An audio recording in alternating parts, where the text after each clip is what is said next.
It is your divine right to get guidance from your spirit. Whether you call it your spirit or your higher self, it is always willing to help you and is always present to help. In fact, you don't even have to necessarily ask for the help. The help is constantly being offered. You just have to receive it. There are many ways to do it. You can ask for signs, you can ask for dreams. Oftentimes, what we do is we turn to external things. We go to an elder, a prophet, a medium. We use cards, decks, and those are all fine. Those are fantastic. But you have the right to, on your own, without the help of anyone or anything, access clear and direct guidance from your spirit right now or at any time that you want to, just so that you know you can form that relationship with the other realm of yourself. I don't want to create a false duality. I don't want to make it seem like me and my spirit are besties. It's not that. It's that there's an aspect of yourself, the larger part of you, that remained in an energetic spiritual form while a little piece of you came into physical form for a short while. That part of you, you have forgotten. It's part of the deal, it's part of the play when we come to this world that we will forget that. And it is, our life is very much about the journey back to remembering and to becoming that, to dwelling in that state once more. And that is literally the meaning of the term spiritual awakening. Spiritual awakening is not necessarily learning about different tools or different rituals or different teachings. It's not necessarily about having different psychedelic experiences. That's all beautiful stuff. But the ultimate goal of spiritual awakening is the awakening of your spirit, which in itself is a bit of a misnomer. Your spirit has always been awake. What it is you, what you call you, your awareness, your consciousness, shifts its attention back to its original, to the state of spirit. When you enter this world, you are given a mind, an intellect, a brain, and with that comes thoughts. And your mind's instructions are to think without stopping, think in a loop, repeat the same thoughts over and over. Your mind does not generate new ideas. And your consciousness, which is what you are, you're not your mind, your consciousness started to listen to your mind. So right now, when you turned on this video, you started to listen to me. There's nothing wrong with that. I'm speaking, obviously you're gonna listen to me. But in so doing, you stopped hearing the other sounds in the room. Can you hear a car on the street? Can you hear your pet walking around? Can you hear your breath? Or even, can you hear your heartbeat? Those sounds still exist. Silence still exists. Just because you're listening to my voice doesn't mean that that isn't there. And in the same way, your awareness started listening to your mind, and your mind started building identities, favorite thoughts, favorite fears, and this whole identity became known as your egoic identity or your ego. And spiritual awakening is the act of recognizing that you got hypnotized by the voice of your mind, that you got mesmerized by the shape of your ego, and that you forgot that you are a spirit being having this experience. That's what the spiritual awakening is. And that's why there comes a point in your spiritual journey where all the external things don't work for you anymore. Your elders, your teachers, your guides, the people that you consult with, the people from your spiritual organization, your cards, your medicines, none of it works anymore. And it's not that those are not valid tools. It's that your spirit is sending you inside and saying, okay, now that you know I exist, now that you believe me, now that you have relearned this and forgotten that and remembered this and blah blah blah, you've done all this work, you've done your shadow work, you've healed all this stuff. Now it is time to surrender your awareness to me. And the first way that that comes is that you're going to have a problem that you cannot fix and that no one can fix. And it's going to be a bad one. It's going to hurt. It's going to hurt. I'm not saying this in a mean way. I'm just explaining to you why it happens. Because somehow, for me at least, understanding why it happens makes it easier. So, your ego is, or your mind, whichever one aspect you want to talk about, is persistent. It was given original instructions in this game and said, distract her as as hard as you possibly can. So your ego really, really, really, really, really, really does not want you to turn to your spirit. And the only way to turn to your spirit is for your stream of thoughts, your mind, to slow down, or more specifically, for you to stop paying attention to the stream of thoughts. And your ego does not want that. It was told not to let that happen. That is its role. So when you come to a point where you're thinking of speaking to spirit, your ego is going to stop you, distract you, dissuade you, whatever. And the only thing that is powerful enough to make you surrender and finally turn your ear, your awareness, your eyes towards spirit is a strong, strong, strong, strong desire. And that's not going to come from a desire for, I really want money, or, I really want to go on this vacation somewhere. No, unfortunately, the really strong desires come from pain. They come from, I don't want this anymore, make it stop. I'm tired of insomnia. I'm tired of depression. I'm tired of shame. I'm tired of the memories. I'm tired of this sickness. Whatever it is, your spirit has put something in your life that will cause such strong desire, that the strongest desire in your existence right now, which is the desire to listen to your mind, the desire to overcome this problem from spirit, will be stronger than that. That feels like breaking. It feels like you just fall to your knees and weep and beg a God that you may not even believe in, or whoever is listening, please help me. That's the moment when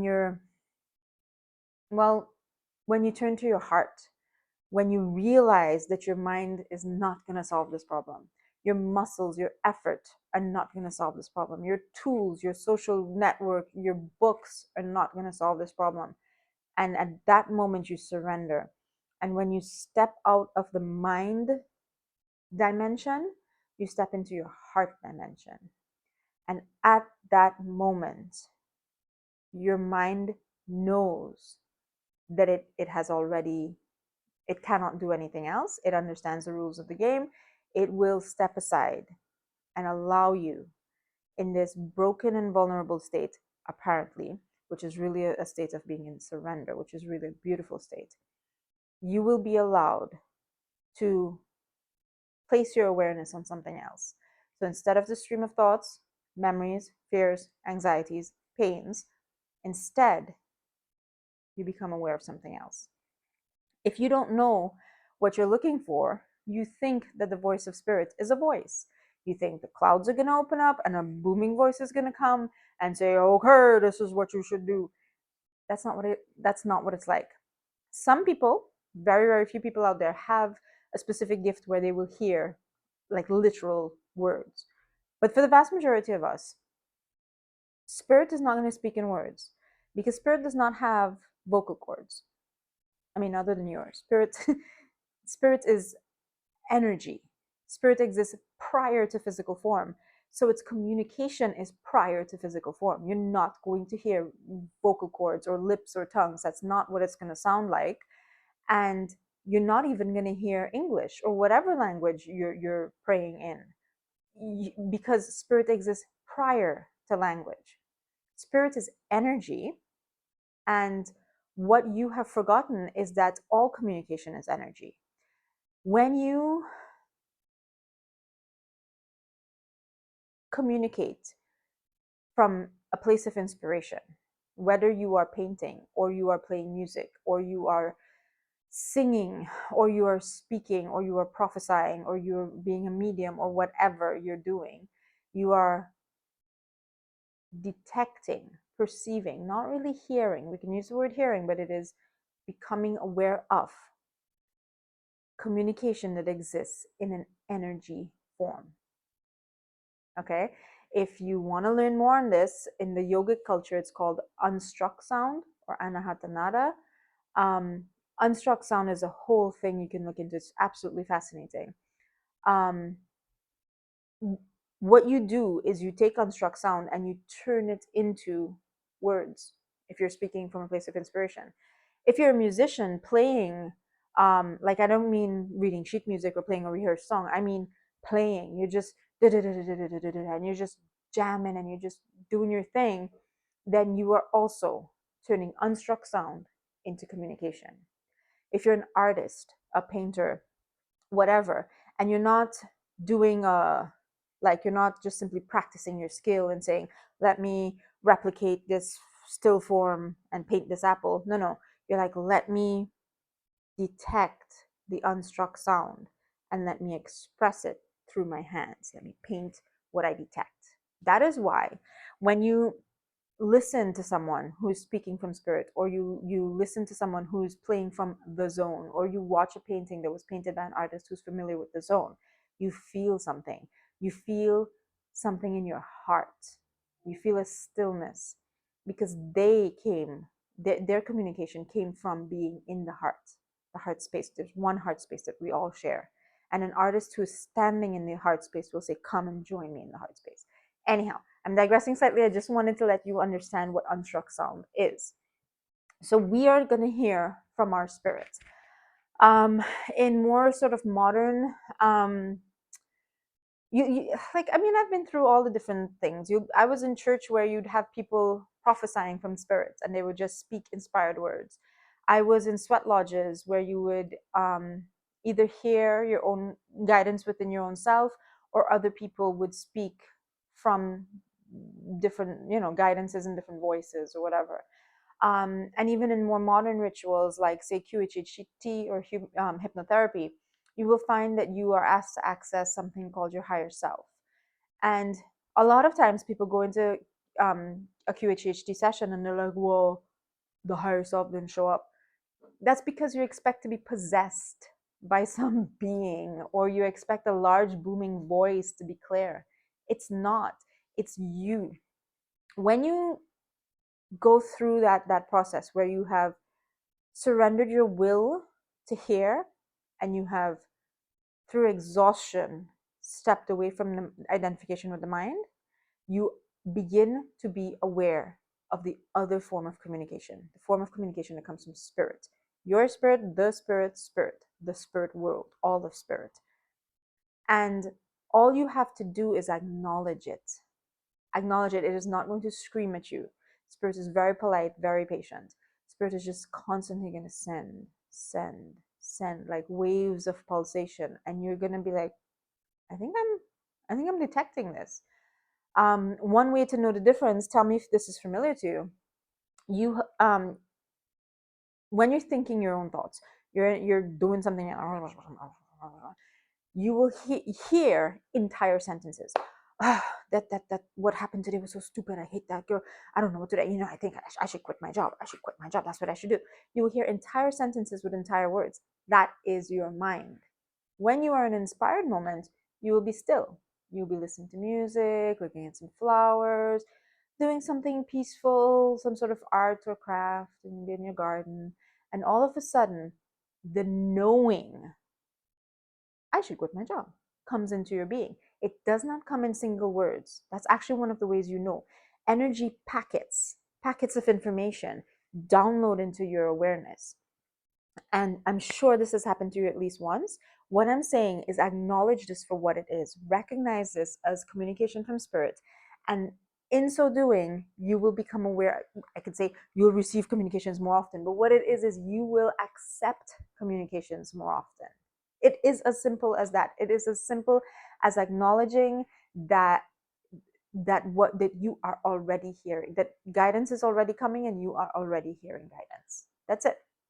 So someone asked me, okay, what does that actually look like? On a given day, you need advice. What you do is you identify your question. That is literally one of the most important things that you, as a separate entity, the small you, can do, is identify your question. I need to know, why is this happening to me? How do I fix this? What should I do? What can I say to this person? Whatever. Identify your question. Surrender your will, your free will, which is so important in this world, to hear the answer to the question. Spirit, I am ready to receive guidance on this matter. Really mean it, really, really mean it. Because sometimes the guidance may not be nice. Sometimes the guidance might be a memory that you don't want to remember, or sometimes it might be a little chastisement like, you should stop doing this, you know better. So make sure that you really mean it, because your spirit knows when you don't mean it. If will is not truly, truly there, you won't receive. So identify the question, surrender your will to receive the answer, and then get yourself into a state where you are not primarily identified with the thought streams in your mind. This can be done through chanting, mantras, whatever. Everybody has their own rituals. If you've come to the point where you're still listening to the video, then chances are you have figured out ways to do this, right? Maybe you sit with a candle, maybe whatever, you have different forms of meditation. Maybe you do sweat lodges, or you do whatever your traditions are. But you get to a point, the simplest way is a mantra. You repeat a mantra over and over and over and over and over until your mind slips to the side a little bit. It doesn't go anywhere, it just becomes weak. Like, I couldn't even be bothered to think thoughts in a loop right now because I'm so tired, which is the effect of a mantra. And at that moment, recognize that you have not changed, you have not gone anywhere. The voice that you're listening to is different. The seat of your awareness, of your consciousness, is different.